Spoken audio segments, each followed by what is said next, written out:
What's up, everybody? Welcome back. And if it's your first time watching, welcome. So I'm here today to talk about what I watched in July and August. I just decided to combine them into the same video because July really didn't have a whole lot and August had less just because, I don't know, something happened with the month of August. We just didn't watch a whole lot of movies or TV shows. But let's go ahead and jump right into it and start with what I watched in July. The first one we watched was the big movie release of July 2021, and that was The Conjuring, The Devil Made Me Do It. 2021, rated R, 1 hour and 52 minutes. We really enjoyed this movie a lot. I really like the Conjuring movies. The Conjuring universe, a little bit less. The Annabelle movies are okay. I've yet to see the last Annabelle movie. I have not seen The Nun nor La Llorona, even though that one doesn't directly tie into anything, but it's in the same universe. The Devil Made Me Do It was really good. I think I enjoyed that one more so than The Conjuring 2. I still say my favorite is the first Conjuring movie. I enjoyed that one the best out of all of them. This one though is really close. I do really enjoy this one a lot. I also really like the connection, the relationship, the love story that's there between Ed and Lorraine. And I'm just talking strictly in the movie. I know there's controversy when it comes to the real life Ed and Lorraine Warren. I really like their relationship. I really like the love story there.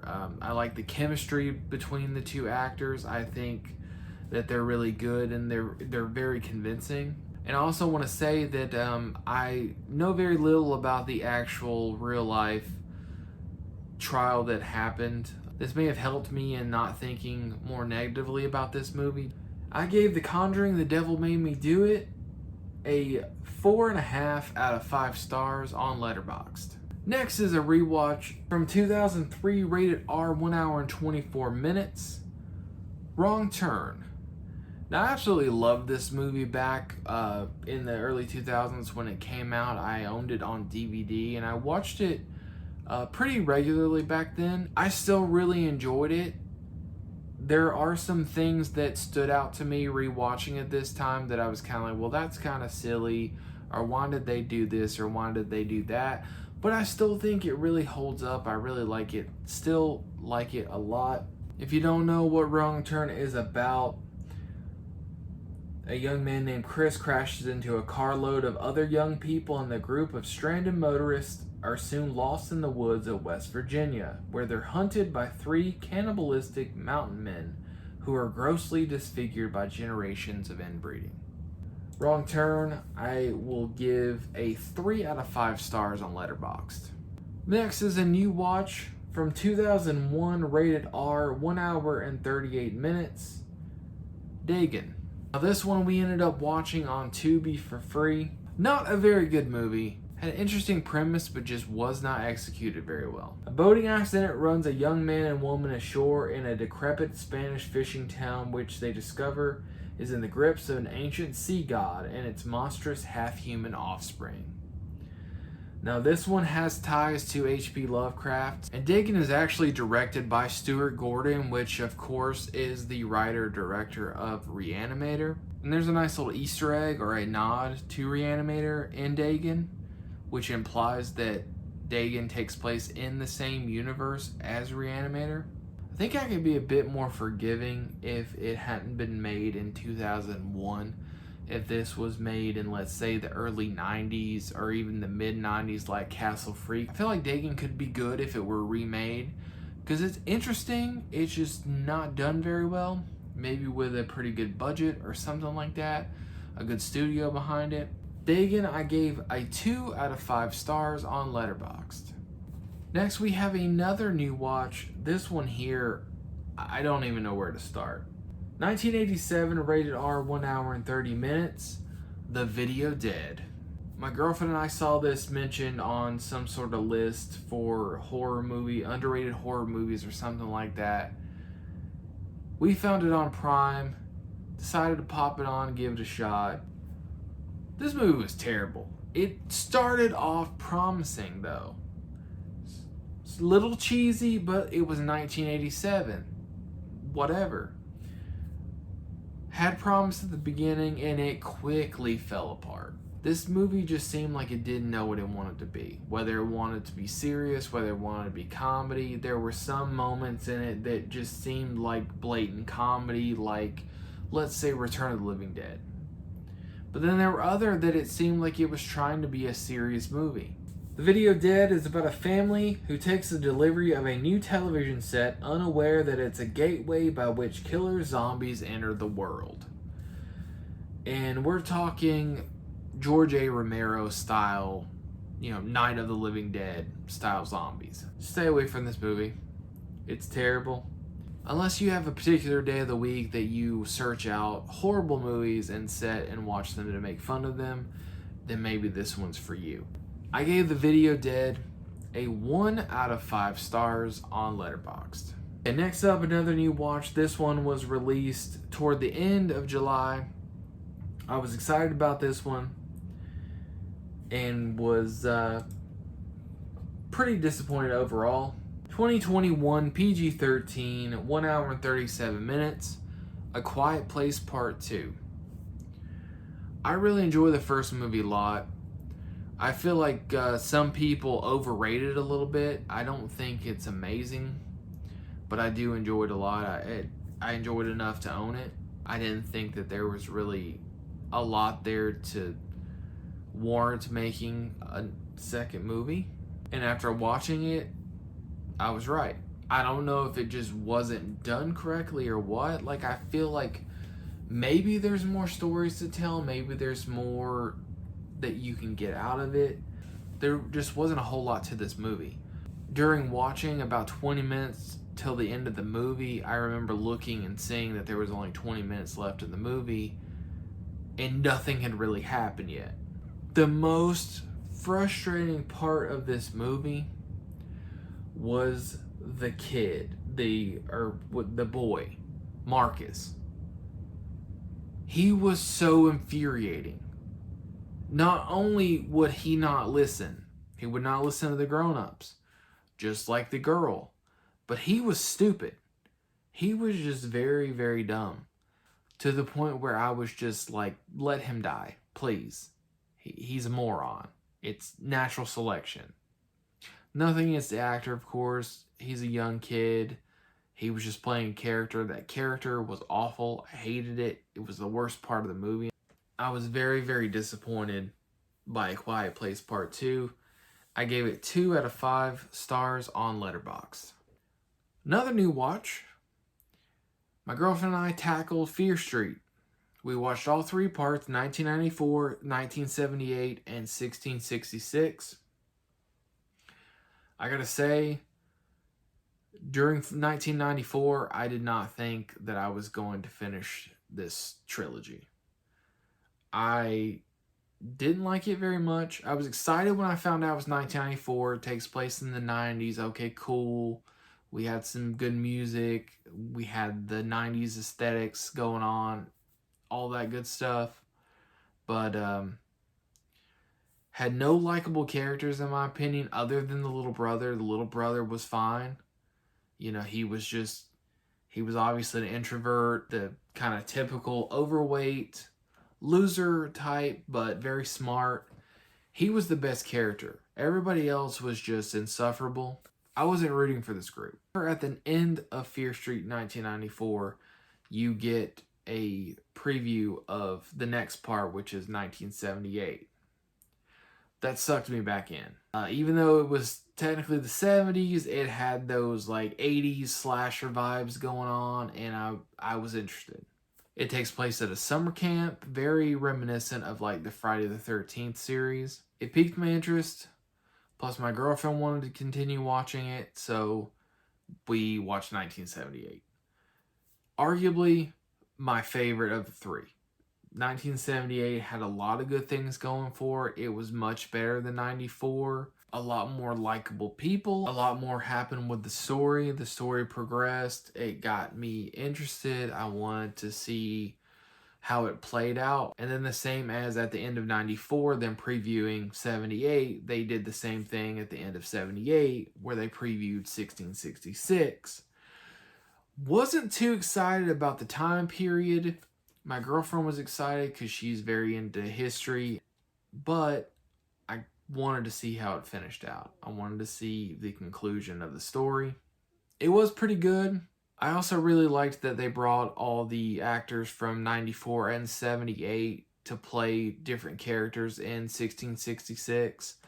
Even though we got the actors that played some of the characters that I just did not like from 1994 to come back, they had different characters and it was almost like a redemption.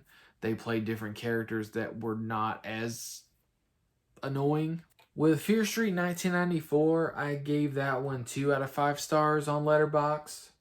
With 1978, I gave it 3.5 stars out of 5. And in 1666, I gave 3 out of 5 stars. So yeah, 78 was my favorite by far. I liked the time period. I liked the comparison to 80 slashers. And now we're jumping into August. We started the month off strong. The biggest release of the month was The Suicide Squad. Obviously 2021, rated R, 2 hours and 12 minutes. Hey guys, so I had some technical difficulties. I lost some of the footage, so I'm going to have to complete my review of The Suicide Squad as well as 2 other movies that I watched and give you my thoughts on them with audio only. I really liked The Suicide Squad. I liked it much more than the original Suicide Squad movie. I liked it more than The Birds of Prey, which I really enjoyed that movie too. But The Suicide Squad was really good. Like a lot of people, I really liked the character of King Shark. I thought he was great. Obviously, he was there for comedic relief, but that's fine. He definitely fit in with the tone of the movie. And as always, Margot Robbie did exceptionally well as Harley Quinn. She just owns that role. Also, my favorite character of the entire movie, I have to say, was Weasel. I love that goofy little thing. I don't know what it is about that character. He wasn't in it very long, but God, I loved him. I really hope he makes a return in future movies. I gave The Suicide Squad 3.5 stars out of 5 on Letterboxd. The next movie, 2003, rated R, 1 hour and 30 minutes, House of the Dead. A group of college students travel to a mysterious island to attend a rave, which is soon taken over by bloodthirsty zombies. I don't know what it is about this movie. I know it's a terrible movie. A lot of people hate this movie a lot. There is pretty much a consensus that anything directed by Uwe Boll is awful, and I agree, but for some reason I just really enjoy this movie. I hated it a lot when I first saw it back in the day, but it's grown on me and it's become one of those guilty pleasures. I gave House of the Dead 3.5 stars out of 5 on Letterboxd. After viewing House of the Dead, which she had never seen before, I had seen many times, we were discussing the sequel, House of the Dead 2. I don't like it as much, but it was on the streaming service that we watched the first one on, so I decided to pop that one on too. Might as well. I watched this one. My girlfriend sort of half watched this one. House of the Dead 2, 2005, rated R, 1 hour and 35 minutes. Like I said, I like this one a lot less than the first one, but it's okay to watch. I've watched it quite a few times. In the sequel, a virus breaks out at a university and people start to become zombies. After 29 days, a team of AMS scientists and soldiers are sent in to deal with the problem, but while they search, things go wrong. Like I said, I like this one considerably less than the first one.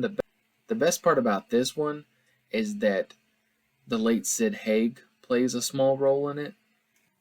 And I had actually forgotten about that, so it was really nice seeing him at the beginning of the movie. I gave House of the Dead 2.5 stars out of 5 on Letterboxd. Next up is a movie I thought I had seen before, but I honestly didn't remember a lot of it. I remembered bits and pieces of it, so maybe it's just been a long time since I've seen it. It is a 1995 comedy, PG-13, 1 hour and 35 minutes. We have Damon Wayans in major pain. This movie is severely underrated in my opinion. I really enjoyed watching this. I laughed quite a bit. It's definitely a 90s movie. There's a lot about this movie that just wouldn't set right today, with people being a lot more easily offended. Some of the stuff, some of the bullying, the name calling, stuff like that. I'm surprised I haven't seen someone come out on the internet and say how could they have made this movie and, yada yada. But I think it's funny. Growing up in the 90s, humor was a lot more different. A lot of insults and name calling, all that kind of stuff. It happened. And with him basically being a drill sergeant, it really fits the role. I think Damon Wayans is great in this movie. I also really like the cast, all the young actors in this one. And a very, very young Shermanator, Chris Owen from American Pie is in this, and he's great. And Michael Ironside, that was a nice little, he has a small little role in this movie as well. Fun fact about this movie, Major Payne is actually directed by Nick Castle. Nick Castle, the original Michael Myers from John Carpenter's Halloween. That blew my mind. Really enjoyed this one. Very underrated movie. I gave it 3.5 stars on Letterboxd. Next movie was a rewatch for me. It was a new watch for my girlfriend. From 2005, PG-13, 1 hour and 41 minutes, starring Michael Keaton, White Noise. I saw this movie way back when it came out, around 2005. I remember really enjoying it. However, I did not remember a lot about this movie. However, I saw that it was on HBO Max. Really wanted to rewatch it because it's been so long. I only saw it the one time. I really enjoyed this movie. I don't believe it's amazing by any means. I think it has a pretty decent story. I like how it tackles themes such as the supernatural, the paranormal, the afterlife, all of those things right up my alley. And as per usual, a very good performance by Michael Keaton. Basically what this movie is about is an architect's wife dies tragically, and a medium contacts him saying that his wife is trying to make contact with him from the other side. Michael Keaton's character becomes obsessed with trying to get these messages from his wife as they come intermittently. He's also receiving messages from other people that have passed on. I gave White Noise 3 stars out of 5 on Letterboxd. My next movie of the month was a rewatch, a highly underrated comedy from 1997, rated R, 1 hour and 37 minutes, starring Charlie Sheen and Chris Tucker, Money Talks. I had stumbled upon this movie a long time ago. I'm not really sure how it was, if it was on cable, if it was maybe going to a video rental store. But I remember seeing this not way back in 97, probably in the late 90s, early 2000s, and really enjoying this movie a lot. I really like Chris Tucker. He pretty much plays the same role in every movie, but I really enjoy him. I first saw Chris Tucker in the movie Friday with Ice Cube. Love that movie so much. Of course, he played Ruby Rhod in The Fifth Element. He went on to play alongside Jackie Chan in the Rush Hour trilogy. It's a shame that he decided to leave acting. I think he is very underrated, very funny guy. I like the chemistry between he and Charlie Sheen in this movie, even though their characters do not like one another. I like the way they play off of each other and throw insults back and forth. What Money Talks is about: assaulted by police and criminals, a small-time huckster makes a deal with a TV newsman for protection. That's about the most basic premise of the movie. It's a very good movie. If you're able to find this one, definitely check it out. I was lucky enough to find the double pack of this and All About the Benjamins at Dollar Tree a few months ago whenever it dropped. So I'm super happy to have this in my collection. I really enjoy this movie. I gave Money Talks 3.5 stars out of 5 on Letterboxd. Alright, that was it for the movies in the month of August. However, we did watch some TV shows. We rewatched some TV and we watched some new TV. We checked out the second season of Netflix's original show, The Movies That Made Us. I really enjoyed this show a lot, just like their other show, The Toys That Made Us. Obviously, both made by Netflix, so they're very similar in the production style. For season 2 of the movies that made us, we have Back to the Future, Pretty Woman, Jurassic Park, and Forrest Gump. 3 of my favorite movies right here, Back to the Future, Jurassic Park, and Forrest Gump. I loved learning about the inception, the production of these movies, the woes that the directors, the crews went through to get these movies made, having to battle these corporate film production companies, and I was surprised to learn some things about these movies that I didn't already know. In season 1, which came out in the fall of 2019, we had Dirty Dancing, Home Alone, Ghostbusters, and Die Hard. Really good series. There's a lot of movies that they could do this with. This show could go on forever, and that would be fine with me because I really enjoy it. The Movies That Made Us is available exclusively on Netflix. And last but certainly not least, my girlfriend and I have been kind of intermittently watching one of our favorite TV game shows from when we were kids, and that is Legends of the Hidden Temple. It ran from 1993 to 1995. It's been really fun rewatching some of these episodes. I have not watched the movie that came out a few years ago based on this show. I honestly had forgotten about it. But it's been a lot of fun rewatching some of these episodes. It's one of those things that pop on when we need something on. We need background noise, or we kind of sort of want to watch, but we want to be on our phones at the same time, or sometimes we'll watch it while we're eating dinner or something like that. It's one of those shows that you can just do that with. All episodes are pretty much the same.